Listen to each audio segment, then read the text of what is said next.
जिस मार्ग से चलकर लक्ष्य पर पहुंचा जाए उसका नाम अभिधेय।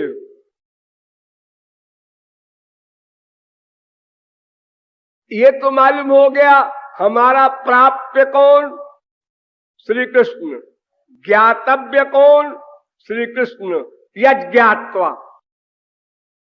अब उस ज्ञातव्य को कैसे जाना जाए, प्राप्तव्य को कैसे प्राप्त किया जाए, यह भी जानना आवश्यक है। देखो यूं समझो, मामूली बुद्धि से एक बड़ा दरिद्री है, भिक्षा मांग मांग करके भी उसका पेट पूरा नहीं भरता।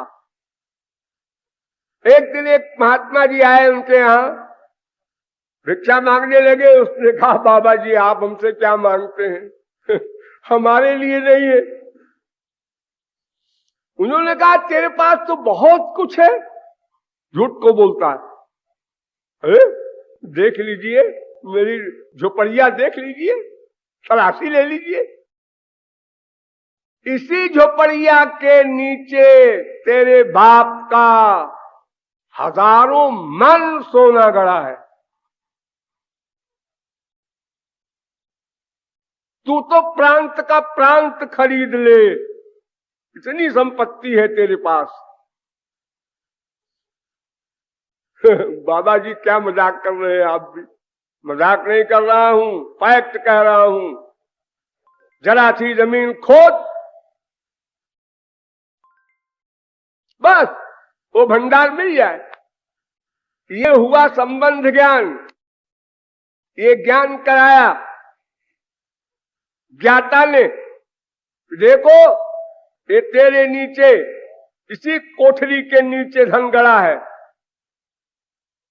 तज्जथा हिरण्य निधिम निहित मक्षेत्रज्ञा उपरजुपर संचरंतो न बिंदेव में लोका। सारे संसार के लोग ऊपर ऊपर चल रहे हैं, ऐसी के नीचे धन गड़ा है। बाहर आनंद ढूंढ रहे हैं और भीतर परमानंद सिंधु आनंद कंद ब्रजेंद्र नंदन बैठे मुस्कुरा रहे हैं कि देखो गधों को, ये संसार में आनंद ढूंढ रहे हैं, मैं भीतर बैठा हूं, मेरी ओर देखती नहीं। सबकी ओर देखते हैं। माँ बाप बेटा स्त्री पति के अलावा भी और सर्वत्र हम भिखारी बने घूमते हैं। लेकिन हमारे भीतर जो धन गड़ा है वो हम नहीं जानते, यानी संबंध ज्ञान नहीं है। अब बता दिया, हाँ बता दिया, तो फिर खोदो, और फिर क्या, बिना खोदे नहीं मिलेगा। यत्नाग्रह बिना भक्ति न जन्माए प्रेमे। गौरांग महाप्रभु कहते हैं कि बिना प्रयत्न किए साध्य कैसे मिलेगा, साधन बिना साध्य कभू ना ही मिले। खोदना पड़ेगा। उसके ऊपर तुम बैठे हो, चल रहे हो, इससे तुम्हारा कोई काम नहीं बनेगा। आवरण है मिट्टी का, उसी प्रकार तुम्हारे ऊपर भी अज्ञान का आवरण है। अज्ञानेनावृतम ज्ञानम तेन मुह्यन्ति जन्तवः। और उस निधि के ऊपर भी आवरण है। नाहं प्रकाशः सर्वस्य योग माया समावृतः। अतएव इस आवरण को, जो तुम्हारा काम है, पहले तुम अपने आवरण को काटो, फिर श्याम सुंदर कृपा करके अपने घूंघट को उठा देंगे। पहले तुम उठाओ घूंघट, तुम शरणापन्न हो। तो उस निधि को पाने के लिए सर्वज्ञ गुरु ने बताया, देखो तुम्हारे घर में ही धन गड़ा है, इससे काम नहीं चलेगा। कहां गड़ा है गुरुजी ये भी बताओ। और गहराई में अब ले जाएगा शिष्य को। श्री कृष्ण में क्या गुण है, क्या करना होगा उनसे, क्या वो पसंद करते हैं।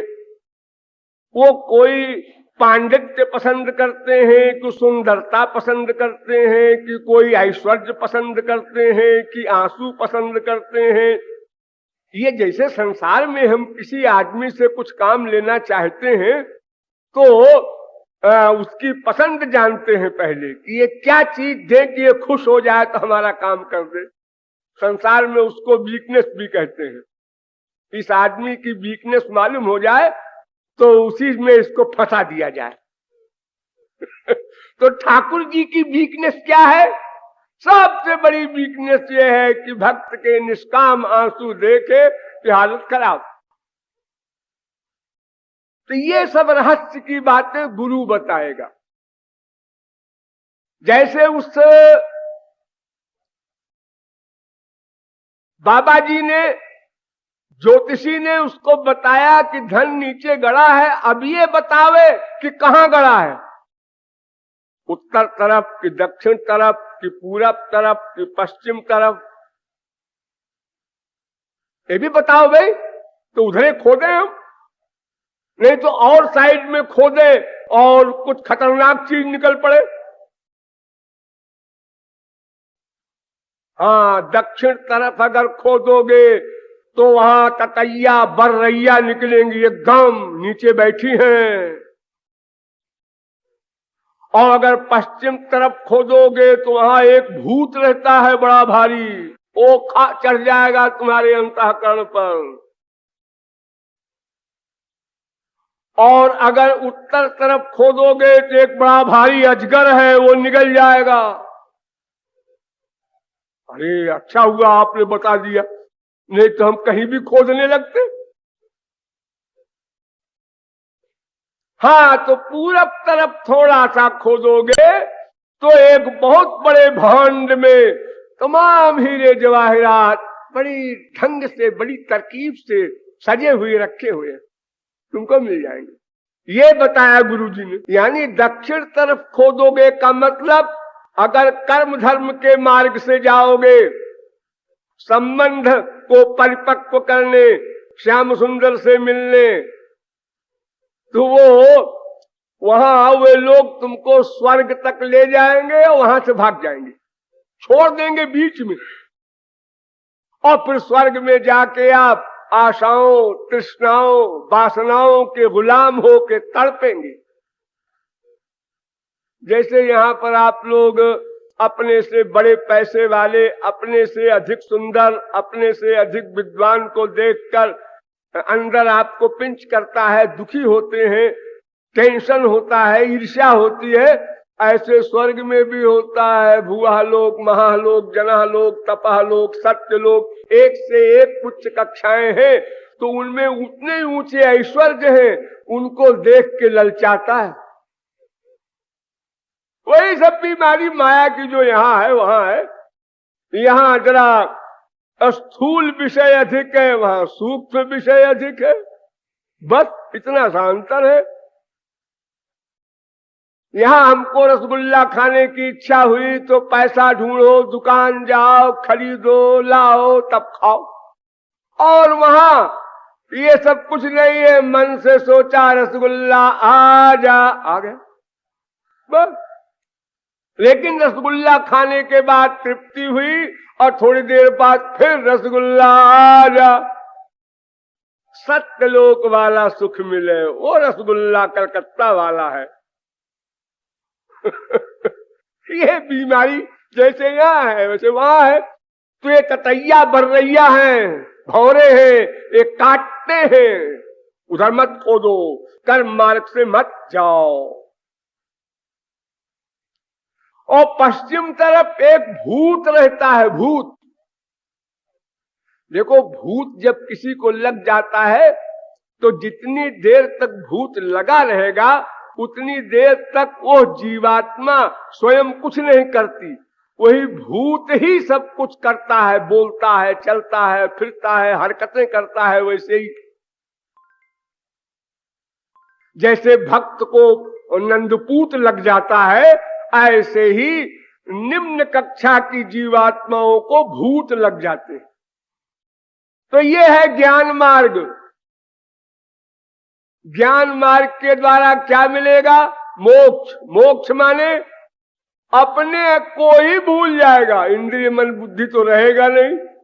वो भूत लग गया ना, ब्रह्म का भूत लग गया। अब बेचारा सदा के लिए श्री कृष्ण के संबंध से वंचित हो गया। अब उसको कभी प्रेमानंद नहीं मिल सकता। इसलिए गौरांग महाप्रभु ने कहा, मोक्ष वांछा को कैतो प्रधान। ये सबसे बड़ा छलावा है, सबसे खतरनाक। क्योंकि संसार में रहेंगे तो हो सकता है कभी कोई गुरु मिल जाए, हमारी श्रद्धा हो जाए, उसकी समझाई बात मान लें और चल पड़े। और एक दिन जब चलेंगे तो एक दिन पहुंचेंगे, इसमें कोई दो राय नहीं। एक जन्म लगे, 10 जन्म लगे, 1000 जन्म लगे, समय से क्या मतलब है। लेकिन मुक्त हो गए तो सदा को छुट्टी। तो ये है पश्चिम तरफ वाला खतरा, उधर नहीं खोदना। अब उत्तर तरफ खोदे तो एक अजगर है बड़ा भारी, वो निगल जाता है। ये कौन है? योग लोग हैं, योगी लोग हैं, योग मार्ग है। इससे सिद्धियां मिलती हैं, अनिमा लघिमा गरिमा प्राकाम्या आदि सिद्धियां निगल जाती है, जीव को ईश्वर की ओर नहीं जाने देती, माया निवृत्ति होती नहीं बेचारे की। अब अंतिम जो कक्षा है योग की, वो आनंद को मानते ही नहीं। श्री कृष्ण को क्या मानेंगे? वो कहते हैं आनंद आनंद मिलना असंप्रज्ञात समाधि का काम है, निम्न कक्षा का है वो। और संप्रज्ञात समाधि में आनंद आनंद नहीं मिलता, बस पुरुष दृष्टा हो जाता है, दृष्टा, बस स्वरूप में स्थिति। तो वो भी खतरनाक। और पूर्व की साइड में अगर तुम खोदोगे, ये भक्ति मार्ग है। इसीलिए कहा भक्ति रेवैनम नयति, वेद एव शब्द का प्रयोग किया। भक्ति रेवैनम दर्शयति, भक्ति रेवैनम गमयति, भक्ति वशः पुरुषः और भक्ति रेव गरीयसी।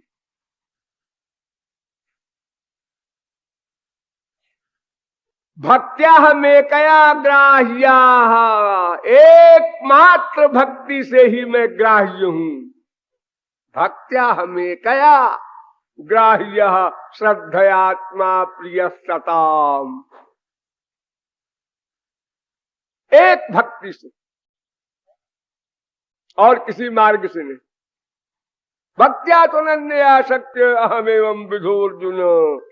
चाहे द्रष्टुम, चाहे ज्ञातुम, चाहे प्रवेशतुम, जो भी आप चाहते हैं, सब में माया निवृत्ति होनी है।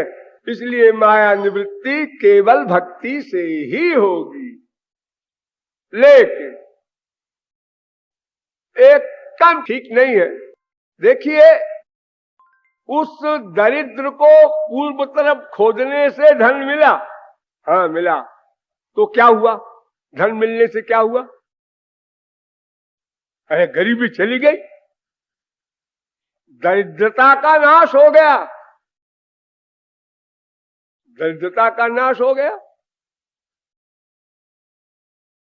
अगर धन को खोद करके उसी कमरे में एक अलमारी में वो बंद कर दे और उसी प्रकार भिक्षा मांगा करे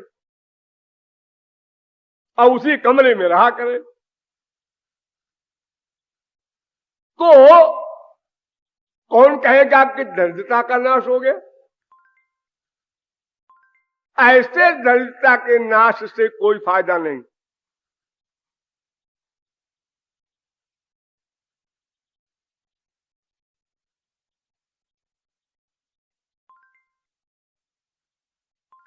दारिद्र्य नाश, भवक्षय, ये दो चीजें, उस भिखारी का दारिद्र्य नाश और भगवान के शरणागत होने वाले का भवक्षय, माया निवृत्ति।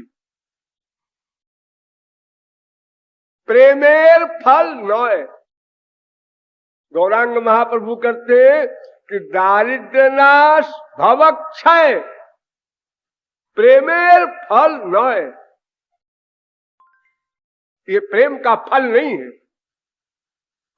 आपको जो भगवान से प्रेम मिलेगा उसका ये फल नहीं है कि भवक्षय हो जाए, माया निवृत्ति हो जाए, यानी धन मिल जाने से दरिद्रता मिट जाए, हमको डिग्री मिल जाए, हमारा पति है, ये लक्ष्य नहीं है। फिर प्रेम भोग सुख, प्रेम भोग सुख, दरिद्र के यहां भोग सुख और इस साइड में प्रेम सुख।